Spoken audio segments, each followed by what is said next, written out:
देखिए, प्रधानमंत्री जी की वे ऑफ वर्किंग अगर उसको आप शोध करो तो वो उन्होंने ना तो ऐसा कोई क्षेत्र होगा जिसको छोड़ा हो।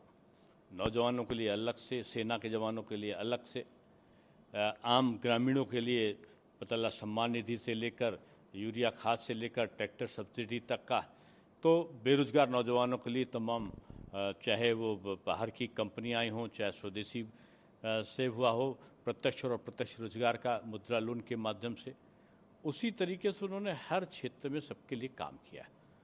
खेल और खिलाड़ी के लिए तो उन्होंने एक अलग प्रकार की व्यवस्था करी, जड़ों में लोगों के खेल जाए।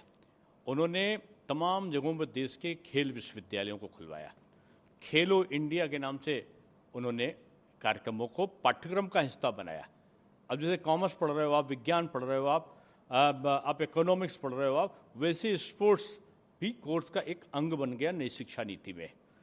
स्पोर्ट्स एक रोजगार का माध्यम भी बन गया। ये इतना अगर आप मेडल जीत के लाए तो इतनी बड़ी नौकरी मिलेगी, इतना बड़ा आपको लाभ मिलेगा। अर्थ से भी उसको जोड़ा, और साथ में उन्होंने तो सबसे बड़ा काम किया कि जगह जगह पर स्टेडियम, मिनी स्टेडियम, ग्रामीण स्टेडियम, सांसद खेल प्रतियोगिता। अब आप देखो, मेडल्स की संख्या बढ़ गई अचानक। जो पहले क्या होता था कि खिलाड़ी जाता था, उस पर 100 रुपये अगर दिए गए किसी मैच के लिए, तो खिलाड़ी के ऊपर खर्च होता था 8 रुपये या 9 रुपया, बाकी 90 रुपया जो है वो व्यवस्थाओं पे खर्च होता था। अब क्या है, अब व्यापारी के खान पान से, खिलाड़ी के खान पान से लेके सारी व्यवस्थाओं को करने का काम सरकार करती है। जगह जगह जो मैंने बताया कि स्पोर्ट्स यूनिवर्सिटी खुल रही हैं, स्कॉलरशिप्स की खिलाड़ियों के लिए व्यवस्था की जा रही है, उसी का एक अंग के रूप में आप ये देख रहे हैं कि ये जो वाराणसी का स्पोर्ट्स स्टेडियम है, 30,000 लोग बैठेंगे। और देखिए कैसे थीम से जुड़ते हैं। बाबा विश्वनाथ का मंदिर है वाराणसी, काशी बाबा विश्वनाथ के मंदिर के रूप में जाना जाता है। वहाँ फ्लड लाइट लगेंगे तो त्रिशूल की तरह लगेंगे। गेट पे आप जाएंगे तो डमरू के नाद पे आपका जो गेट का वो है वो डिजाइन दिखाई पड़ेगा। आप अंदर प्रवेश करेंगे तो लगेगा बाबा विश्वनाथ का गेट की तरीके से आपका अंदर एंट्रेंस हो रहा है। यानी हमने खेल से जोड़ा, अर्थ से जोड़ा, और धार्मिक आध्यात्मिकता से भी जोड़ दिया। आज बाबा विश्वनाथ के दर्शन करने के लिए जो लोग आते हैं, पहले 100 आते थे तो आज 700 आ रहे, 7 गुना लोग ज़्यादा आ रहे हैं।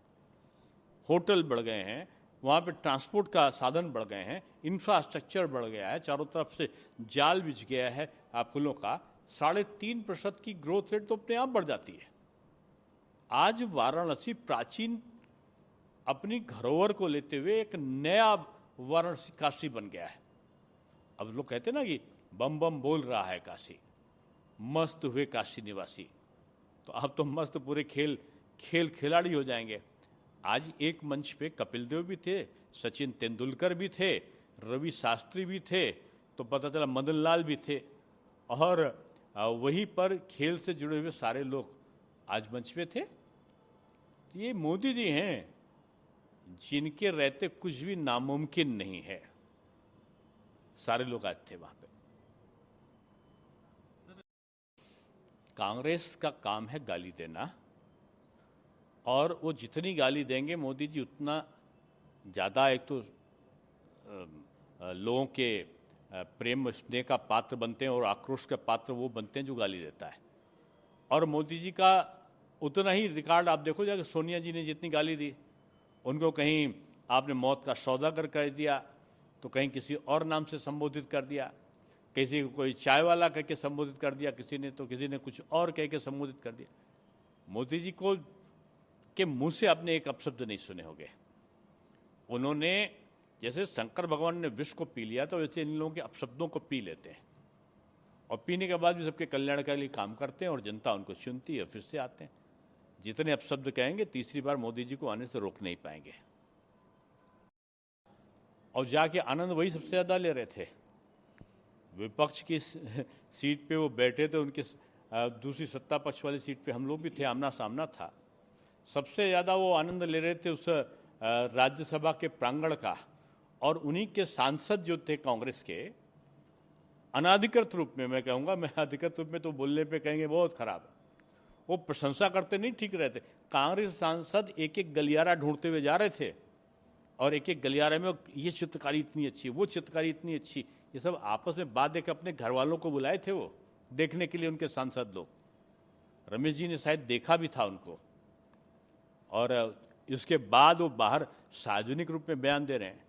ये 40 साल बाद का विजन है, डिजिटलाइजेशन का अनुपम उदाहरण है ये। एक छोटे से मोबाइल पे अब एक एक ऑफिस नहीं जाना सांसदों को, वहीं पे उनको भारत का संविधान भी मिल जाएगा, उनको वहीं पे पता चला एक ही जगह पर जितने बाउचर्स हैं, जितने लोगों की स्पीचेस हैं, जितने लोगों के अध्यादेश निकले, सब एक स्थान पर मिलेगा।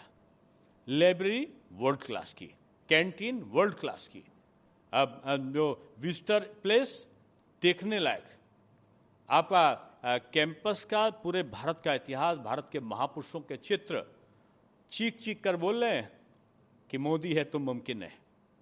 यानी उनके उस दृश्य को देखकर कोई भी वशीभूत हो सकता है।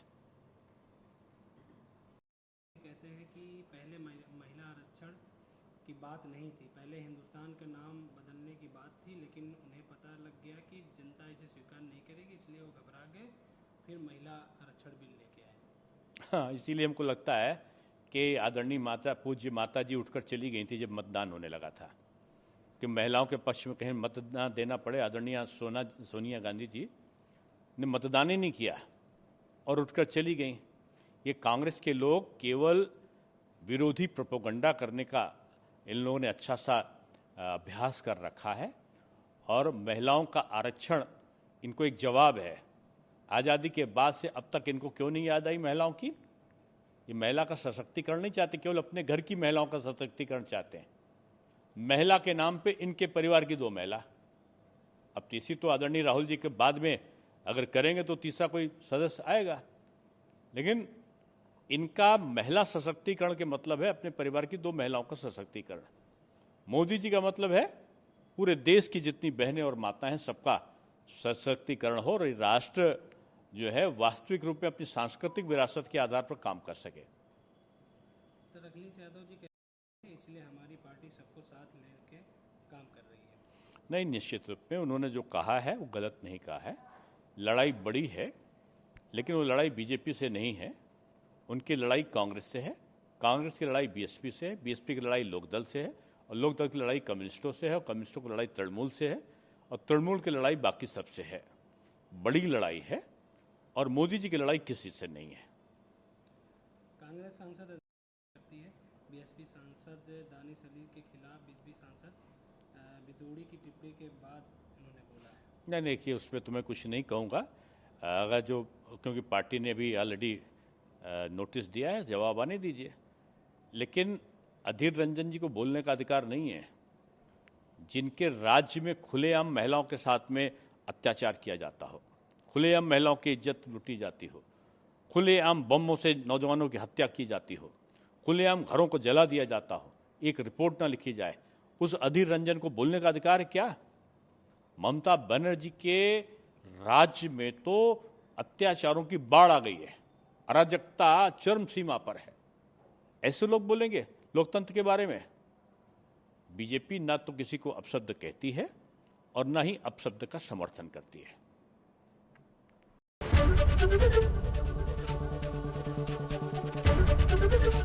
एबीपी गंगा, खबर आपकी, जुबान आपकी।